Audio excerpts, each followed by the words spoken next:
રીબડાના અનિરુદ્ધસિંહ જાડેજા ગોંડલ કોર્ટમાં થયા હાજર। સુપ્રીમ કોર્ટે આજે સાંજ સુધીમાં હાજર થવા માટે કર્યો હતો હુકમ। સુપ્રીમ કોર્ટે એક સપ્તાહનો આપેલો સ્ટે પાછો ખેંચ્યો હતો। અગાઉ સુપ્રીમ કોર્ટે સરેન્ડર થવા ઉપર આપી હતી 7 દિવસની રાહત। 7 દિવસનો સ્ટે કેન્સલ થતા અનિરુદ્ધસિંહ કોર્ટમાં હાજર થયા। પૂર્વ એમએલએ પોપટ લાખા સોરઠિયા હત્યા કેસમાં સામેથી થયા હાજર।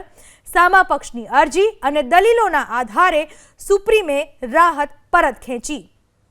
આ વિશે વધુ માહિતી આપવા આપણી સાથે જોડાઈ ચૂક્યા છે રાજકોટથી અમારા સંવાદદાતા, જે આખો કેસ હતો અનિરુદ્ધસિંહ જાડેજાને હાજર થવા માટે કહેવામાં આવ્યો હતો અને તેઓ હાજર થયા।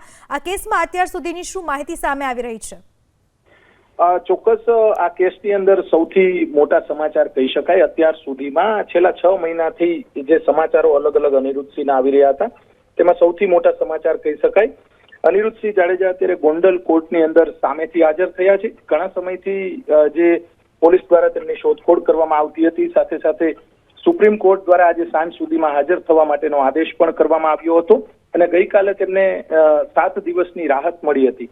વકીલોની સામસામી દલીલો બાદ આજે અનિરુદ્ધસિંહ જાડેજા જેમને આજે સાંજ સુધીમાં હાજર થવાનું હતું, જુનાગઢ કે ગોંડલ કે કોઈ પણ જગ્યાએ હાજર થવાનું હતું, તેને લઈને અત્યારે અનિરુદ્ધસિંહ જાડેજા ગોંડલ કોર્ટની અંદર સામેથી હાજર થયા છે। તેમના સમર્થકો પણ મોટી સંખ્યામાં ગોંડલ ઉમટી પડશે અને પૂર્વ ધારાસભ્ય પોપટ લાખા હત્યા કેસના મામલે જે હાઈકોર્ટ પ્રથમ અને ત્યારબાદ સુપ્રીમ કોર્ટ દ્વારા તેમને હાજર થવાનું ફરમાન કરવામાં આવ્યું હતું 18 તારીખના રોજ અને ત્યારબાદ તેમને ગઈકાલ રાત્રે સ્ટે લઈ આવ્યા હતા। ત્યારબાદ અનિરુદ્ધસિંહ જાડેજા છે તેમને અત્યારે આત્મસમર્પણ સામેથી કર્યું છે ગોંડલ કોર્ટની અંદર અને અત્યારે જે અલગ અલગ કેસોને લઈને તેમનો જે પોલીસ દ્વારા પણ કબજો લેવાઈ શકે છે। કાયદાકીય પ્રક્રિયા તેમના જે વકીલો છે તેમના દ્વારા અત્યારે હાથ ધરવામાં આવી છે। આભાર આપનો તમામ માહિતી બદલ।